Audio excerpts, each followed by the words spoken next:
Hello guys, welcome back. I'm Garrett Dozot, and today I'm going to be doing something a bit different. I'm at a pond I've never been to, and if you don't know, right now is the beginning of September. Today is the 4th, I believe. Yeah, September 4th, and today I'm just going to be coming to this pond. I've never fished. I've only seen it once, and apparently all this used to be flooded, but it's just very low right now, so all the fish are concentrated, and got permission to fish it, so that's great. So today's video is only just going to be about doing a certain bait fishing and trying to learn how to use a certain bait, and that would be the monster worm. Yeah, I know, this is a bait I just never would fish for my life, but I don't know, recently I've been doing the research on it, and I'm a guy that likes to kind of branch out with my baits, try and figure it out. I'm going to try and be as open-minded as I can if it means catching fish, do what you can. So that's what we're going to do. Try and see if we can get some. So I'm throwing a Zoom Old Monster in plum color on a 4/0 EWG hook with a 3/8 ounce steel weight.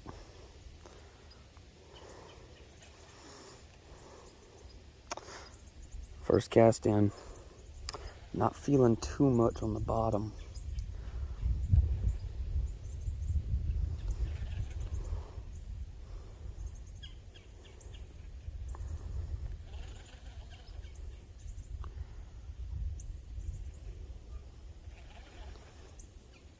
Quite an interesting bait to fish because it's so big. Looks good. I mean, it's just not something I'd always fish. Not a go-to for me, Oh, there he is. He come off. Oh my goodness. Lost my flip-flop for a minute too. Man, he smoked it right when it... Oh, that's crazy. Now, me being stupid, I forgot the other pack of worms at my house. So if I actually start catching, this is not going to be good. I'd have to go home, get the worms, and come back. And that is not what I want to do. I cannot believe I forgot those worms. Dang it. That is really annoying, especially this being the only thing that I brought. Hopefully, in today's video, I can kind of get a feel for the bait and see, what kind of a fish range could I catch in this pond, and just see hey, what's my capability with it. He hit it right off the edge of that bank, not very close because it's really shallow, so I kind of threw off in case there'd be some structure midways out, but maybe there is. That was definitely a fish, no question. Oh, he's got it. He's got it. No! Oh my goodness, he spat it. Okay, this must be small fish. I don't want to be the excuse type of person here, but the research I've done on monster worms, man, it is windy. The research I've done with these kind of baits is that you've got to fish them on really big rods. This is the biggest rod I own. It's like a flipping stick, but it's 7'1". And you also have to really smack the hook into these fish, because otherwise you're not gonna really catch them. So I don't know where that really leaves me, honestly. So I'm gonna just try and excuse the audio and how the video quality comes out when I set the hook, because I know it's gonna get kind of wild. So I'm sorry in advance. I think that might have been the same fish though that hit it, because he was in the same area. So far the bait is it's just a really simple bait to fish. See, there's a bunch of stumps on the bank right there. So whenever this water gets back to normal, and yeah, by the way, all those trees right there, those little trees, is where the water goes, and it goes all up in the trees. So this pond is like twice the size when the water's up. I've only seen it a few times, and I've just never fished it. I don't know why. I should have just asked right then and there, like, hey, can I fish? But I don't know. It's just, I always kind of forget about it. And it's crazy how I forget about it because I don't even have that many other ponds to fish. But moral of the video here is why I chose the monster worm to start getting into fishing. Well, simply because you look anywhere on YouTube, Google, anywhere, and you can even talk to different people that fish. And all of them would probably tell you that if they had to pick a summer bait from the bank or from the boat, it'd be the monster worm for summertime. It's just such a great bait because the fish are not wanting something very obnoxious. Now, and don't get me wrong, this is pretty obnoxious, but it's pretty huge. But they're gonna want something kind of subtle. Oh, he's got it. He's got it. Oh, I got him. I got him. That's a good fish. No! You saw it. That was about a 2.5, 3 pounder. Why am I not getting these fish? It's a great sign because I'm actually getting bit on this worm. Oh, that is annoying. Dang it. Okay. I gotta think. Maybe I have to start letting them have it. There's a fish right there. You know, this bait, honestly, if I start catching on it, this place would have been a great place to go because a lot of times if I'm starting to fish a new bait, I'm not going to go directly to a new lake, which is still, you can do that and it's good. But from my experience, if you want to get confident with a certain lure, then I would go to a pond. And the reason being for that is you start catching a bunch of fish at a pond on this bait, then you're going to be like, oh yeah, I'm ready to fish this in a big lake, you know. Oh, he's got it. Oh.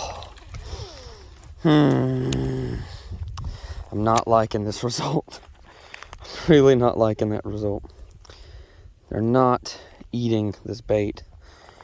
Oh, and they're tearing it up too. Dang it. Guys, you don't know how aggravated I am that I forgot that pack of baits. This is really annoying. Like, man. That is just such a bad feeling. Baits are all, like, equally, if not more important than the rod. And to only bring one, that's just dream crushing, mind numbing. And the color that I'm throwing, in case you guys are wondering, it's called plum. It's just more of a kind of out there color. I'd say the two colors I'd buy is either plum and green pumpkin. Simply because with this kind of worm, I want something different, and then I want something kind of natural. That's about it. I might even go to like a black and blue.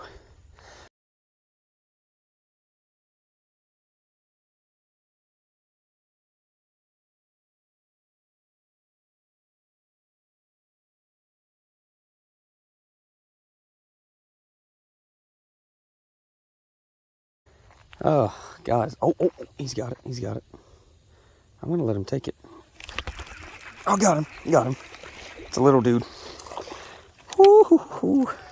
This right here, if I had to take a wild guess, and not even wild, I'm pretty confident, this is the little thing over there, probably the same size, that has been ravaging this worm. Look at that. Little fish. Well, proof of concept, but not the size we're after. So thank you for biting.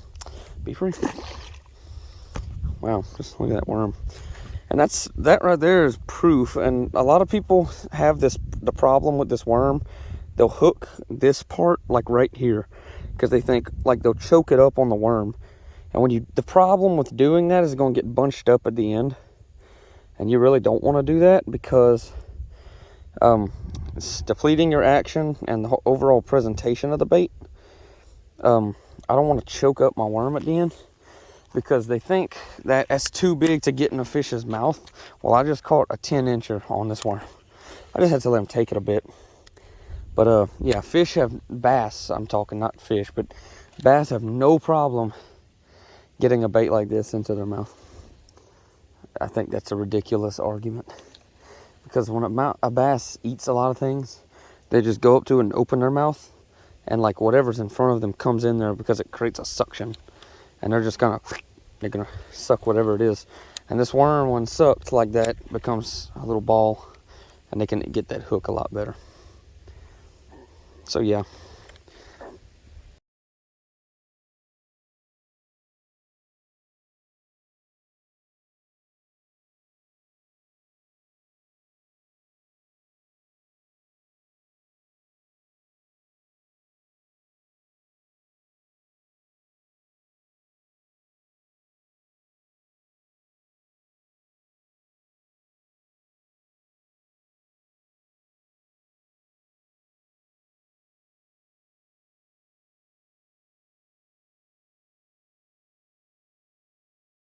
Because a lot of times the fish, if they know you're just fishing the same place over and over, and if you start catching them, they're not stupid. People think fish are stupid. They're not.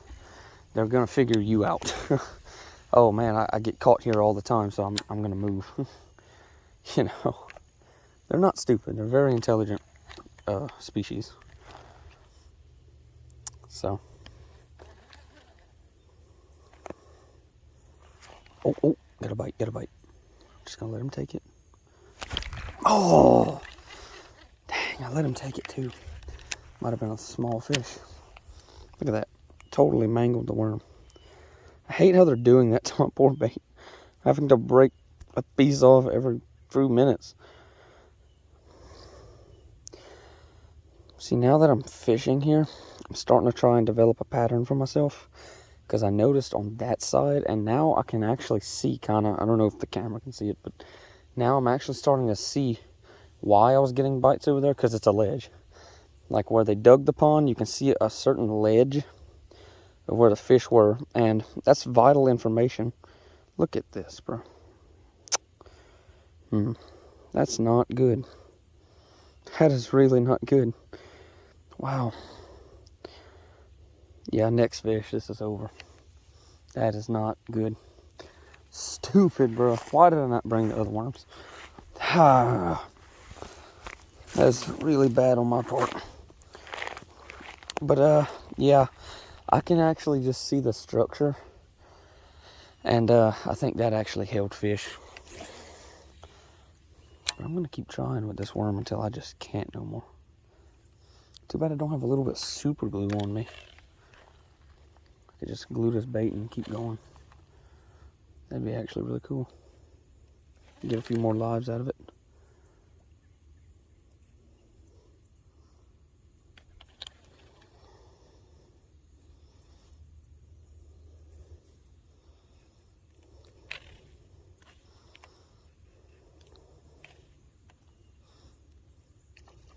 Oh, look at that.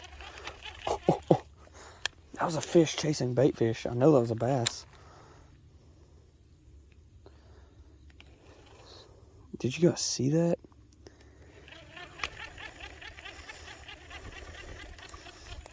Tell me I can catch this one.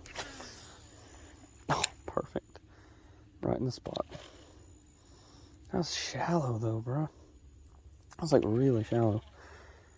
Because all around the edges, it's like a few inches deep.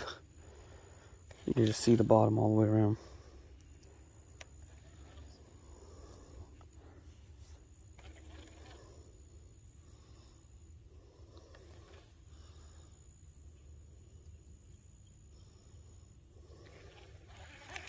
I guess they don't want worms.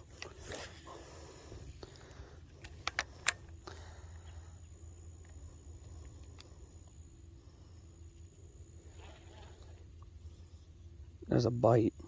Yeah, he's got it, but Yeah, he come off.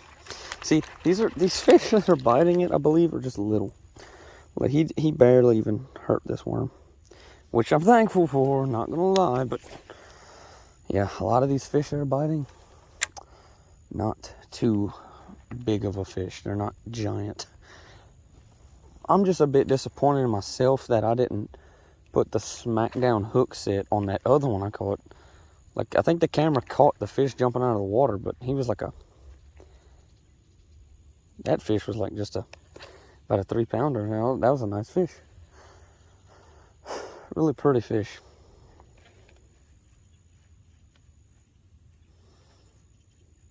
Another little technique I like doing is just scooting that bait along the bottom, barely making a movement, because that tail's moving every time I move the bait. On the way down, coming to me, that tail's always curling and twisting. I think it gives a very subtle and good action to the bait. And that's what makes this bait pretty good. One of the reasons.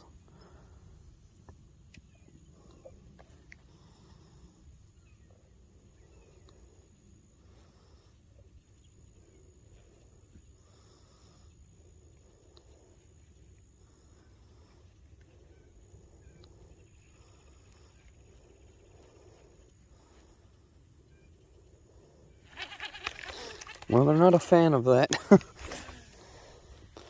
They're way out there. I'm surprised I haven't got a bite in the direct middle. They're kind of more, they're not on the bank, but they're kind of like 5, 6, 7 foot off the bank. Look, over there. That was a fish. It's crazy. I think over there I got more bites. Kind of eager to walk this bank and fish. Because right here, I'm not saying, oh, that's a bite. There he is. Oh. Ooh. Ooh. Oh my gosh. There we go. Nice little pale bass. Yeah, guys, I believe this is the culprit. Hey, watch it, buddy. I believe this is my culprit of what's been mangling my poor worm. Is that right there. I'm after your mama. Now go tell all the others what just happened. Don't do that, actually. Still gotta keep a secret.